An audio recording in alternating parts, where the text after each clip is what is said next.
los impactos del cambio climático ya los estamos viendo y los estamos sufriendo a día de hoy. Los riesgos que tenemos por altas temperaturas, las olas de calor, que además en las ciudades se ven incrementados por el efecto isla de calor. Los riesgos de incendio en ese espacio periurbano, espacio urbano forestal, diríamos, están ahí. Las inundaciones, fenómenos extremos, costeros, sequía, etcétera. Este tipo de cuestiones ya las tenemos a día de hoy y se van a ir incrementando en los próximos años. Por lo tanto, la adaptación al cambio climático va a ser decisiva. Yo creo que a partir de ahora el debate debe ser cómo debemos avanzar en nuestras ciudades para adaptarnos al cambio climático. Se plantea, nuestras ciudades van a cambiar, ya se plantea la necesidad de establecer zonas de bajas emisiones dentro de nuestras ciudades. Y aunque es un concepto muy enfocado a la movilidad, la edificación también puede contribuir a que realmente sean zonas de bajas emisiones. Y la planificación urbanística, las intervenciones en el espacio urbano tienen que ir enfocándose a esa integración ya del cambio climático, de la infraestructura verde, analizar escenarios de cambio climático, mapas de clima urbano, mapas de ventilación urbana. Ese tipo de cuestiones deben ser ya integradas como parte del proceso de gestión. La necesidad de crear refugios climáticos en los espacios de uso público, la mejora de la infraestructura verde, azul, la restauración de nuestros tramos urbanos de ríos, creación de zonas inundables. En definitiva, mejorar la conectividad natural entre el medio urbano, periurbano, las soluciones basadas en la naturaleza, los sistemas de drenaje urbano sostenible, ese tipo de cuestiones que quizá las hemos visto siempre un poco alejadas, cada vez toman más relevancia por esta necesidad de adaptarnos al cambio climático. Actualmente, las cuestiones más importantes serían quizá la estrategia a largo plazo de descarbonización a 2050 y un poco más a corto plazo el Plan Nacional Integrado de Energía hacia 2030. Creo que plantea unos objetivos y unas medidas que tienen un claro reflejo en las ciudades, conseguir un 74% de generación eléctrica que sea renovable, conseguir 5 millones de vehículos eléctricos para 2030 o incluso rehabilitar más de 1 millón de viviendas hasta ese año.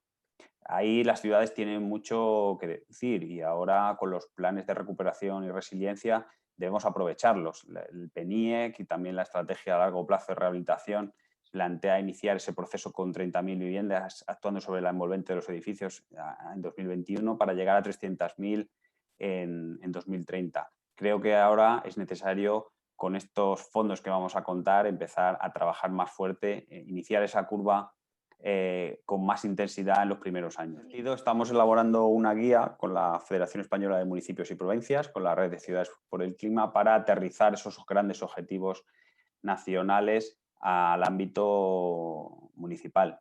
También estamos con el Plan Nacional de Adaptación al Cambio Climático, que fue un compromiso en Consejo de Ministros tras la declaración de emergencia climática que se hizo el año pasado. Y es un plan que vamos a desarrollar durante este periodo hasta 2030 en 2 programas de trabajo, uno hasta 2025 y otro hasta 2030. Ahí definimos objetivos, criterios, ámbitos de trabajo y líneas de acción para fomentar la adaptación y la resiliencia frente al cambio climático.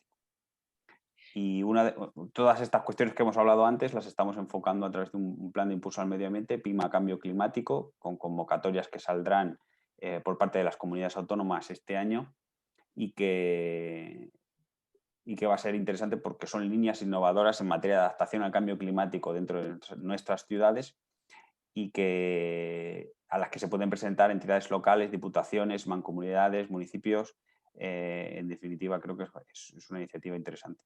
El cambio climático se plantea en diferentes escenarios. Esto venía reflejado en unos escenarios de concentración, los RCPs, que indican forzamiento radiativo. El más desfavorable es el RCP 8.5, que es un business as usual, que nos llevaría, es el más desfavorable y nos llevaría a unos incrementos de temperatura a final de siglo muy por encima de los 2 grados centígrados respecto a niveles preindustriales. Un poco que ese es el objetivo del Acuerdo de París. Estamos esperando el nuevo informe del IPCC, el sexto, a ver estos escenarios cómo evolucionan.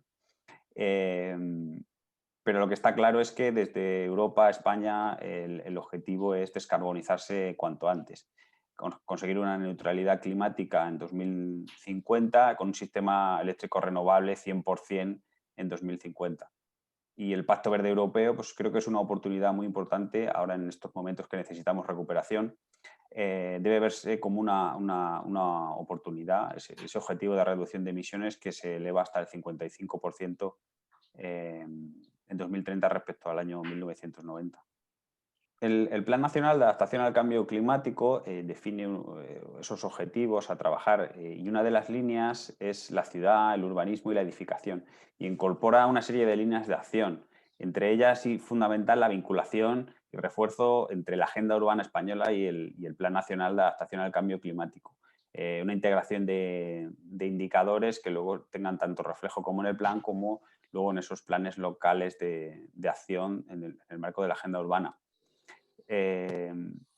Es importante hablar de la integración de la adaptación al cambio climático en la planificación territorial y urbana, la integración de la adaptación al cambio climático más concretamente en el sector de la edificación y fundamental la comunicación, la divulgación y la participación ciudadana en el ámbito urbano. Sin el compromiso de todas las administraciones, el sector privado y los ciudadanos es muy difícil avanzar en una descarbonización total, que es lo que se está persiguiendo. Yo le daría una visión muy amplia al Congreso. Creo que, aparte de los temas tradicionales que hablamos en estos congresos, hay que hablar de economía circular, de ciclo de vida, de huella de carbono de los materiales, de cómo construir con madera, el uso eficiente del agua. En definitiva, dar una visión más de ciclo de vida a lo que es el sector de la edificación. Para ello, la Comisión Europea está trabajando en estas cuestiones con indicadores de sostenibilidad, levels en el ámbito de la edificación, que podría ser interesante. Y más allá de eso, también abarcando más el abanico, la edificación contribuye a la descarbonización de otros muchos sectores. Y quizá tendría sentido hablar de cómo los edificios contribuyen también a la movilidad eléctrica, a generación distribuida, autoconsumo, o sea, cuestiones aledañas que también tienen su impacto sobre la edificación. Y un tema también relevante en estas fechas es el tema de la pandemia. Yo creo que han tomado relevancia la importancia de los edificios, cómo la rehabilitación de los edificios va a contribuir no solo a objetivos climáticos y objetivos energéticos, sino en temas de salud, de confort, la necesidad de ventilación de nuestros edificios y cómo eso está afectando y cómo se puede solucionar cuando afecta a los grupos más vulnerables. Centros educativos, residencias de ancianos, centros de salud, etc.